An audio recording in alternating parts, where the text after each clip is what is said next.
पन्नगे च सुरेन्द्रे च कौशिके पाद संस्पृशि निर्विशेष मनस्काय श्री वीरस्वामिने नमः। आर्हत वाङ्मय में कहा गया है, जस्सत्थि मच्चूणा सखम जस्स वत्थि पलायनम जो जाने नमरिस्सामि सोहु कंखे सुए सिया आश्रय। समय तीन प्रकार का होता है, भूत, भविष्य और वर्तमान। जो बीत चुका वह भूत हो गया, अतीत हो गया।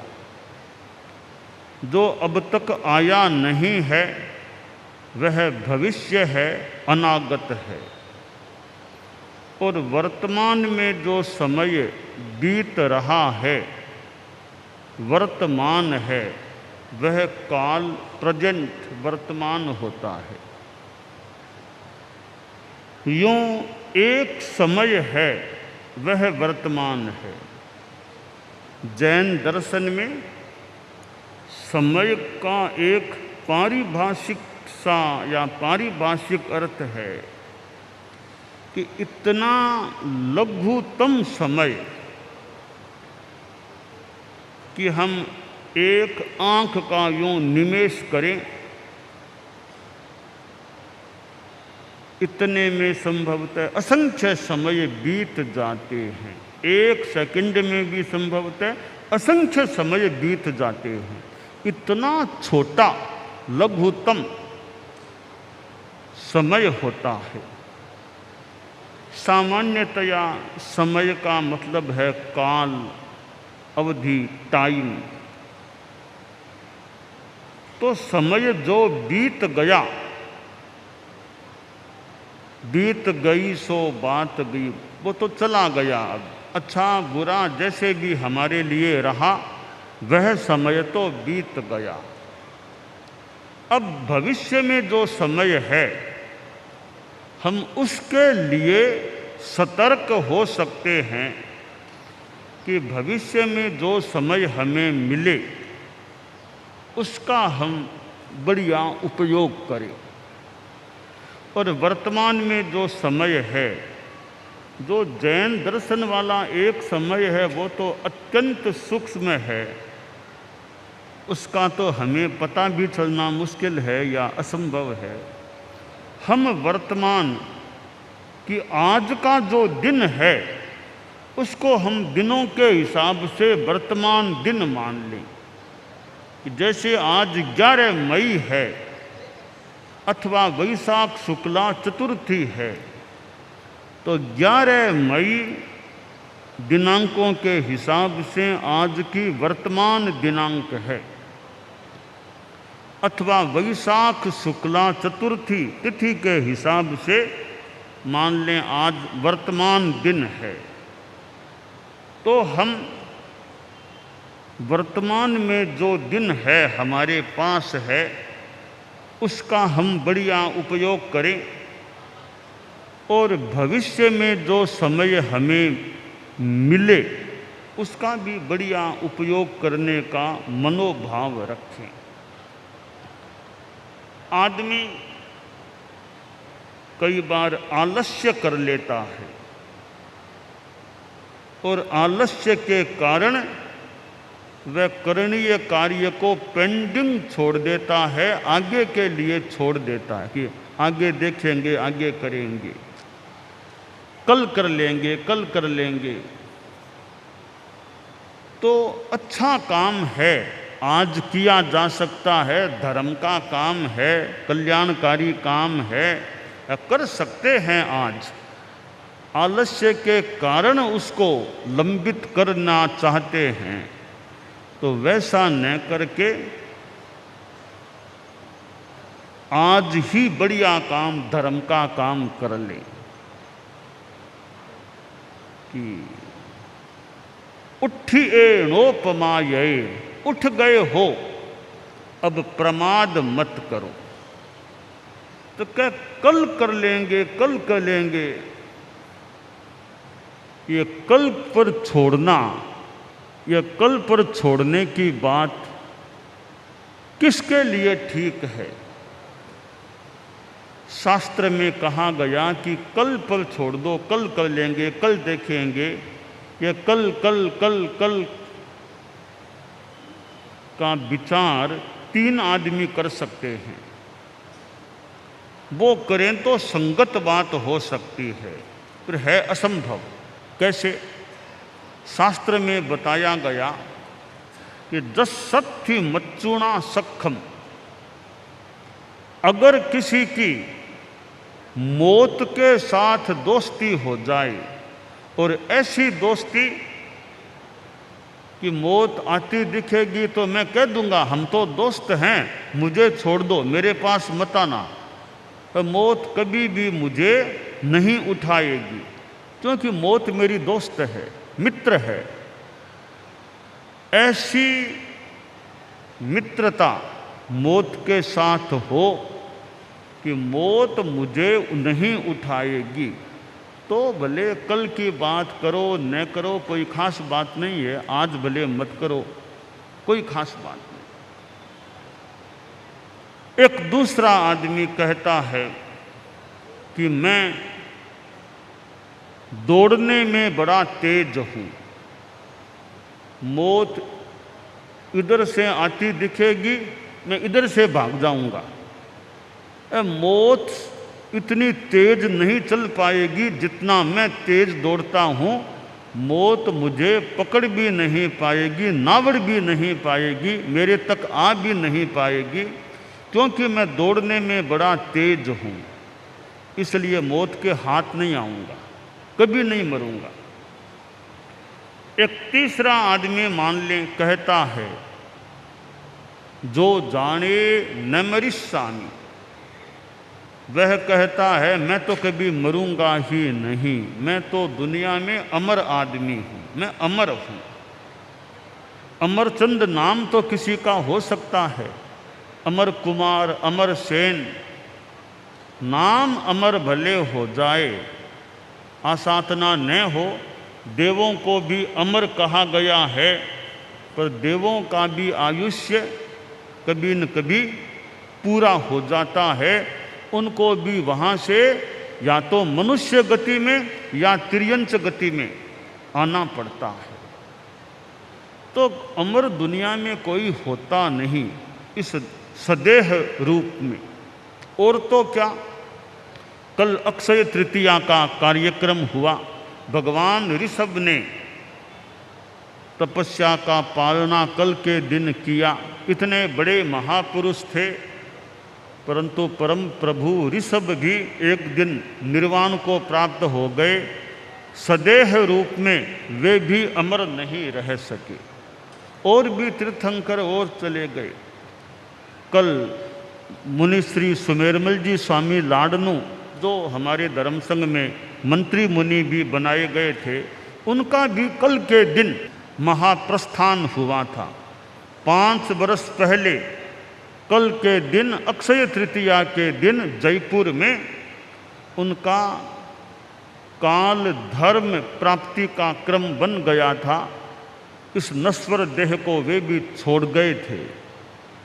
और मुनिश्री सुमेरमल जी स्वामी लाडनू, जो हमारे धर्म संघ के बहुश्रुत परिषद के भी संयोजक थे, मंत्री मुनि के स्थान पर थे, और एक वरिष्ठ संत थे हमारे धर्म संघ के। जीवन के 9वें दशक में उन्होंने अंतिम श्वास लिया था। तो अमर दुनिया में कोई नहीं सदेह रूप में।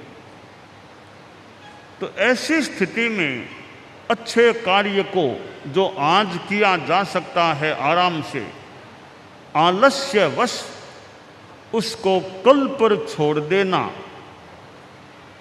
यह कैसे हितावह हो सकता है, बढ़िया हो सकता है।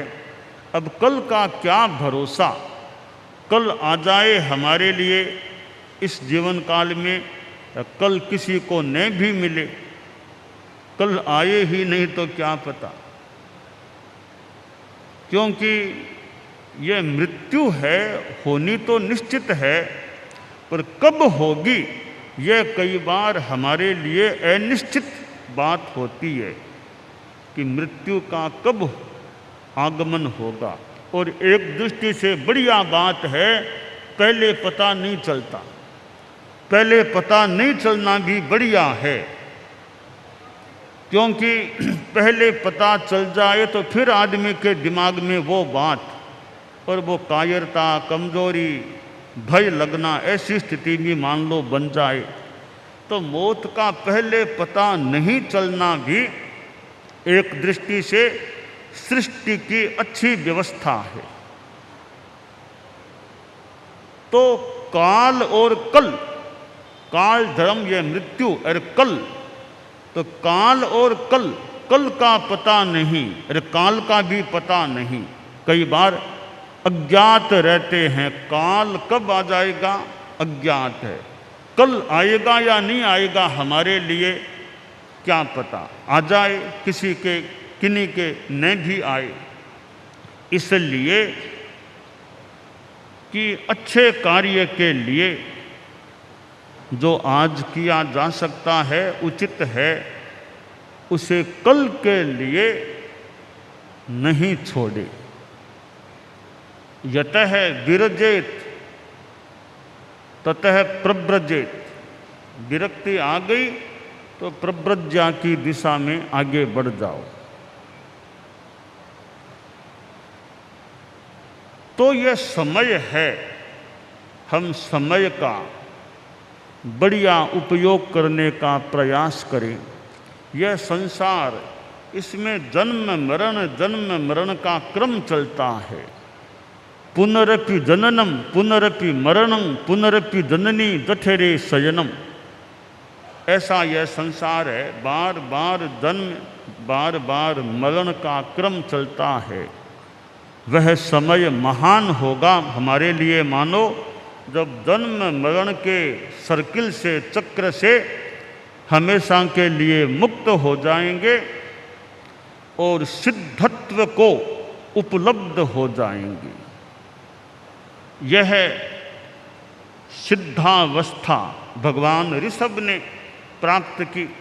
सभी तीर्थंकरों ने जो मोक्ष में गए हैं, सभी केवल ज्ञानी जो मोक्ष में गए हैं, उन्होंने इस सिद्धावस्था को प्राप्त किया है। नमो सिद्धानम, सिद्धों को नमस्कार करते हैं तो कभी हमें भी जो उनको मिला है मिले, हमें भी वह मिले। और सिद्धावस्था को प्राप्त करने के लिए हमें शुद्धावस्था प्राप्त करनी होगी। शुद्धावस्था की ओर हमें आगे बढ़ना होगा।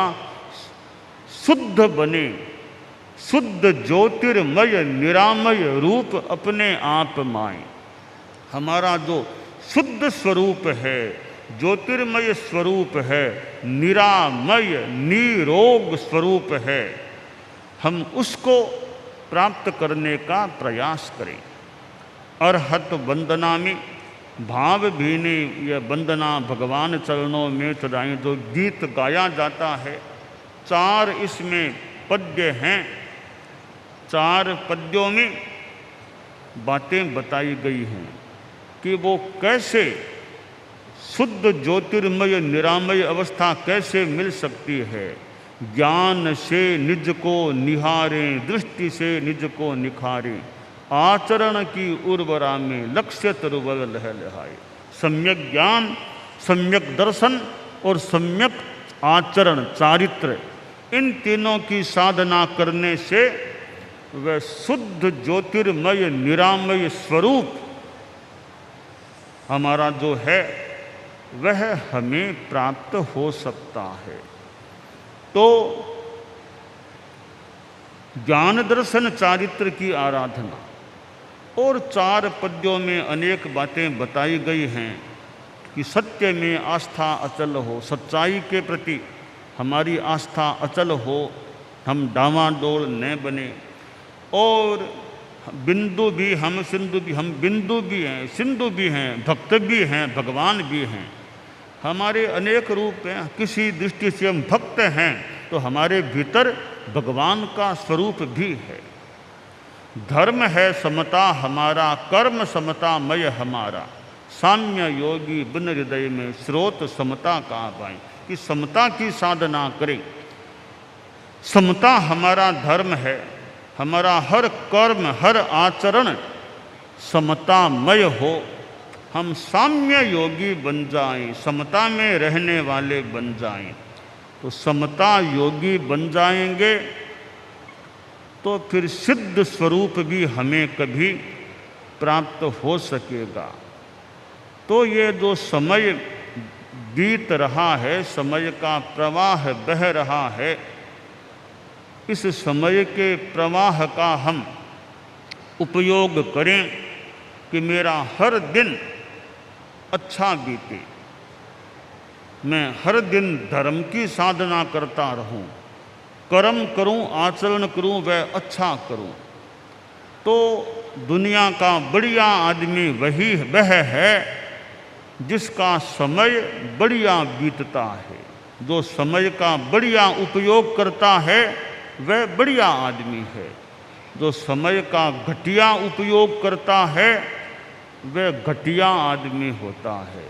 तो बढ़िया आदमी की परिभाषा एक यह है कि जो समय का बढ़िया उपयोग करे वह बढ़िया आदमी है।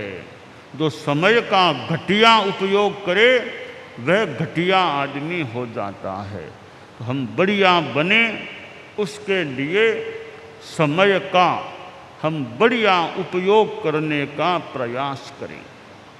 और यह मानव जीवन हमें प्राप्त है। कल कितने कितने लोगों ने वर्षी तप की संपन्नता की होगी। यही नहीं, औरंगाबाद संभाजी नगर में ही नहीं, छत्रपति संभाजी नगर में ही नहीं, और भी बाहर कहाँ कहाँ प्रोग्राम हुए होंगे। और कितने तपस्वियों ने अपना वर्षीय तप का पारणा समापन कल के दिन किया होगा। तो मानव जीवन में यह तपस्या का क्रम भी चलाना अच्छा है कि मनुष्य जीवन है, जितना हो सके तप जप स्वाध्याय आदि आदि करें, कर्म निर्जरा हो, आत्मा शुद्ध बने।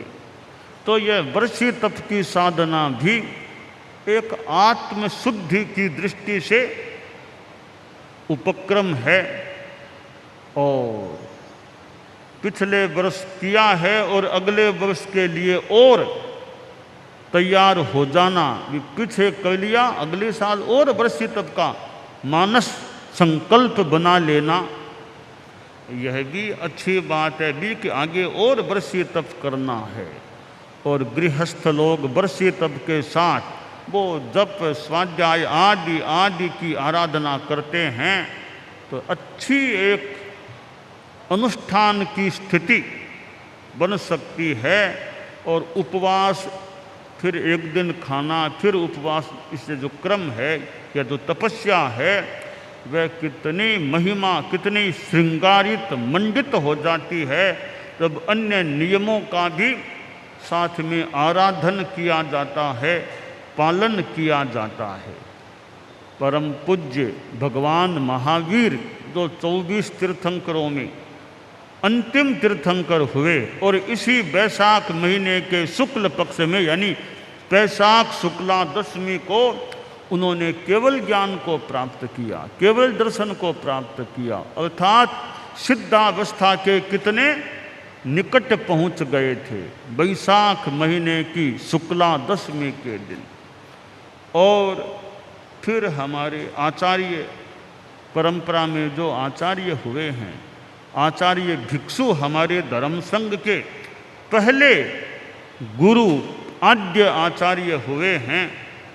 और उन्होंने भी अपने ढंग से पुरुषार्थ किया है।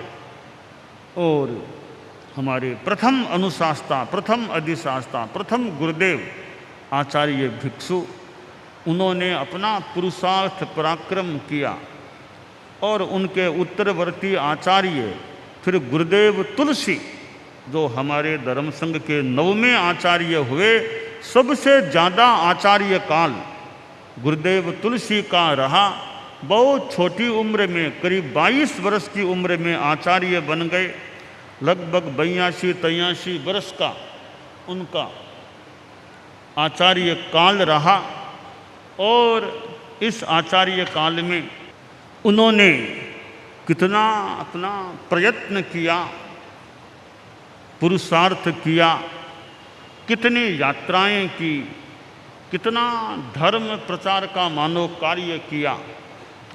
और भले राजनीति के लोग हों, साहित्यकार आदि और लोग हों, कितने कितने लोगों से उनका संपर्क हुआ। राष्ट्रपति भी उनके पास आए। कल वो साध्वी वरिया मुख्य बैठे थे, वो हमारा प्रसंग आ रहा था, राष्ट्रपति अब्दुल कलाम का सूरत में आना हुआ था।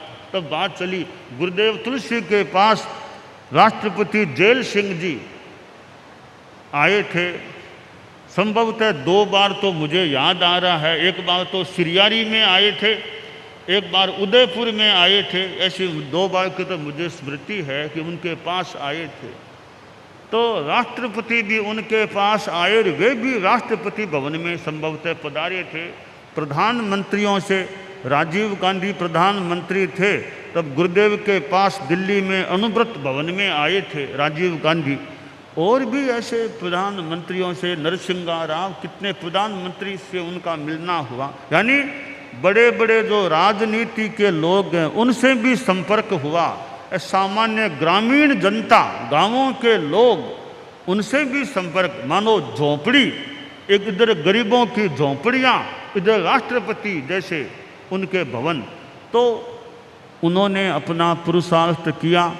आचार्य श्री महाप्रज्ञ जी, उन्होंने अपना ज्ञान के क्षेत्र में आगम संपादन, साहित्य सृजन और फिर प्रवचन, वार्तालाप, इस रूप में उन्होंने अपना परिश्रम किया। प्रज्ञा का मानो उपयोग किया, प्रज्ञा को काम में लिया। कितना साहित्य सामने आ गया। तो जो समय है हमारे पास, उसका हम बढ़िया उपयोग करने का प्रयास करें। तो समय का बढ़िया उपयोग करने वाला बढ़िया आदमी है, और समय का घटिया उपयोग करने वाला घटिया आदमी होता है। हम बढ़िया आदमी बने रहें, बनने का प्रयास करें, यह काम्य है। दानान सिद्धम अभयपयाणम सच्चे सुया अणवज्जं वयन्ति तवे सुया उत्तम बंभचेरम लोगुत्तमे समणेणाय पुत्ते।